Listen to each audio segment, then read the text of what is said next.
এই কনকনে ঠান্ডাতে যদি এত সুন্দর একটা স্ন্যাক্স পাওয়া যায় তো বিকেলটা পুরো জমে যাবে। আর এটা বানানো খুব সোজা, বাড়ির সামান্য উপকরণ দিয়েই এত সুন্দর স্ন্যাক্স তোমরা বাড়িতেই বানাতে পারো।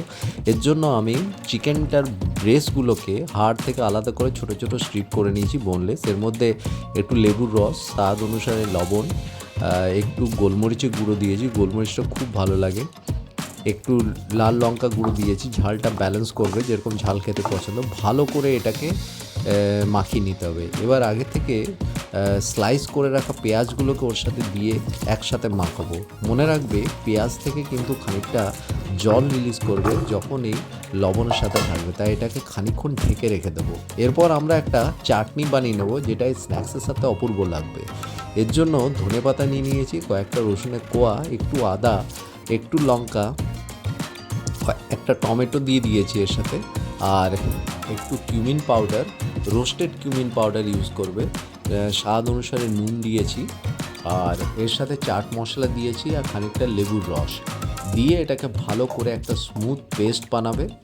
দেখো পেস্টটা তৈরি হয়ে গেছে আমাদের, সুন্দর একটা পেস্ট, আর অপূর্ব স্বাদ লাগে। তোমরা চাইলে খানিকটা মিষ্টি ইউজ করতে পারো যদি মনে হয় ভালো লাগে মিষ্টির স্বাদ। আমার ভালো লাগে না তাই অ্যাভয়েড করেছি। এবার একটা মিক্সিং বোলের মধ্যে দেখতেই পাচ্ছ যে পেঁয়াজটা কতটা জল ছেড়েছে।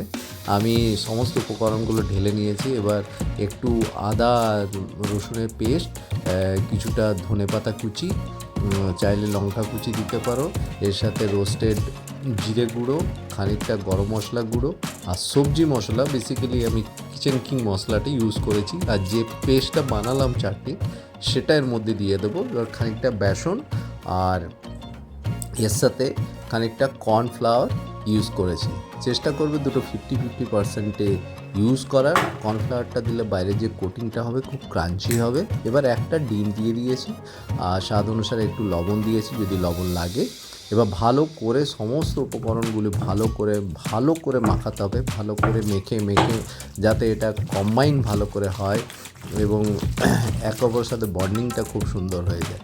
দেখো যদি তোমাদের মনে হয় যে বেসন একটু লাগবে তো আর একটু বেসন ইউজ করতে পারো। এবার কড়াইতে সুন্দর করে তেল গরম করে আমরা ছোটো ছোটো পকোড়ির আকারে এটাকে ছেড়ে দেবো। চিকেন পকোড়ার মতো আকার তোমরা ছোটো বড়ো করতে পারো, আবার এটাকে দোভাজির মতো করতে পারো, হালকা ভেজে তুলে রেখে আবার চারটা করে আবার আরেকবার ফ্রাই করতে পারো, যেমন খুশি এটাকে করতে পারো। অপূর্ব স্বাদ হয়, একবার তোমরা বাড়িতে অবশ্যই ট্রাই করে দেখবে।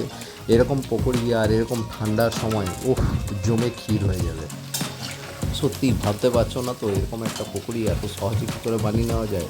তো ঝটপট বাজারে গিয়ে শুধু চিকেনটা নিয়ে আসো, বাকি উপকরণগুলো বাড়িতেই তোমাদের রেডি হয়ে যাবে। দেখো সুন্দর ক্রাঞ্চি লাল লাল হয়েছে পকোড়াগুলো। এবার পকোড়াগুলো আমি তোমাকে থালাতে ঢেলেও দেখাবো, যে শব্দটা শুনতেই পাচ্ছ কতটা ক্রাঞ্চি হয়েছে বাইরে থেকে। এবার বাকি পকোড়াগুলো আরেকটা ব্যাচেসের মধ্যে আমি ছেঁকে নেবো। তো বন্ধুরা এই রেসিপিটা তোমাদের যদি একটুখানি ভালো লেগে থাকে, কিছু শিখতে পেরেছো এই ভিডিও থেকে, তো অবশ্যই একটা লাইক দিও, বন্ধুদের মধ্যে শেয়ার করো, আর আমার চ্যানেলে যদি নতুন থাকো সাবস্ক্রাইব করে অবশ্যই জুড়ে থাকবে। এরকম নতুন নতুন অনেক ভালো ভালো রেসিপি তোমাদের সামনে এসে উপস্থিত করব। দেখো পকোড়াগুলো একের পর এক ছেঁকে রাখছি। এবার কি করব, এবার কয়েকটা লঙ্কার মাঝখান থেকে চিড়ে নিয়েছি, কাঁচা লঙ্কা। এটাই পকোড়ার সাথে খেতে অপূর্ব লাগে, একবার অবশ্যই ট্রাই করে দেখবে। লঙ্কাগুলোকে এই তেলের মধ্যে দিয়ে দেবো। মনে রাখবে তেলে দেওয়ার আগে অবশ্যই মাঝখানটা চিড়ে দেবে, নইলে গরম তেলে লঙ্কাগুলো ফাটতে শুরু করে দেবে, চারিদিকে তেল ছিটকে যাবে, তখন বলো না যে আমি তোমাদের বলিনি। লঙ্কাগুলো সুন্দর একটু ভাজা ভাজা হয়ে যাবে। এবার সমস্ত লঙ্কাগুলোকে তুলে নেব, আর পকোড়ার সাথেই আমি সার্ভ করব। তো সাথে গরম চা আর পকোড়া, আর বাইরে এরকম ঠান্ডা একটা ওয়েদার, সামনে যদি একটা মুভি থাকে, গরম চায়ের সাথে জমে যাবে।